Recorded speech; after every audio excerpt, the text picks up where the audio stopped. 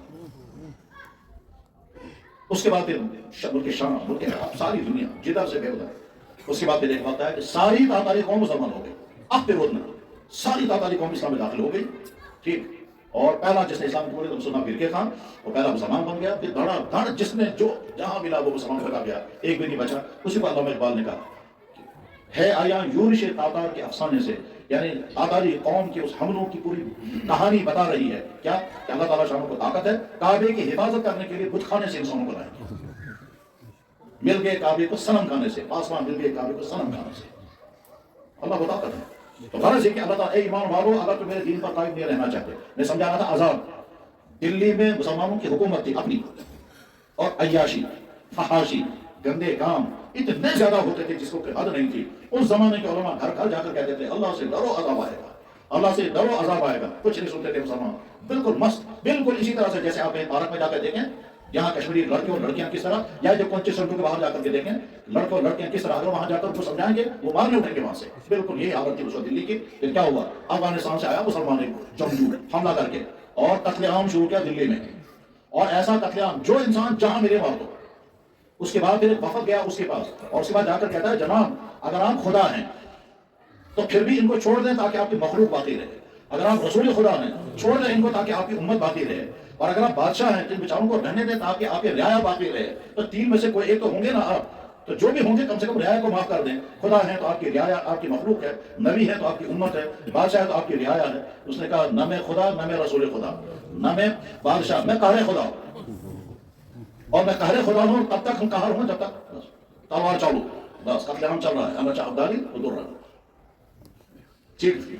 اسی کے سلسلے کے کارن یہاں کشمیر میں بھی آیا ہے، کہا مجھے وہ تاریخ نہیں سنانی ہے، ٹھیک، اسلام کا حیدر تو یہاں 10 سال اس نے یہاں حکومت کی ہے، حیدر دولت کشمیر کی ہسٹری پڑھے اب تو کشمیری اپنی ہسٹری پڑھنے کو بھی تیار نہیں ہے، اسلام کی دولت ہمیں کیسے ملی ہے، اور اسلام آنے سے یہاں کیا کیا رحمتیں آئی، کیا کیا نعمتیں آئی، کیا کیا اللہ کے کرم برسے ہیں یہاں کشمیر میں جب اسلام آیا ہے، ٹھیک، جہاں کے لوگ تو کھانا کھانا نہیں جانتے تھے، اب تم میں کھانا کھاتے تھے اور کپڑے پہننا نہیں جانتے تھے، اور اسلام کی دولت ہے یا انڈسٹری بھی آئی، یا ہارٹیکلچر بھی آیا، یا ایگریکلچر بھی آیا، یا بزنس بھی آیا، یا تہذیب بھی آئی۔ علامہ اقبال نے کہا تھا وہ شاہ ہمدان رحمہ اللہ تعالیٰ جس کے ذریعے سے یہاں علم بھی آیا، دین بھی آیا، انڈسٹری بھی آئی، تہذیب بھی آیا، سویلائزیشن بھی آیا، سب کچھ آیا۔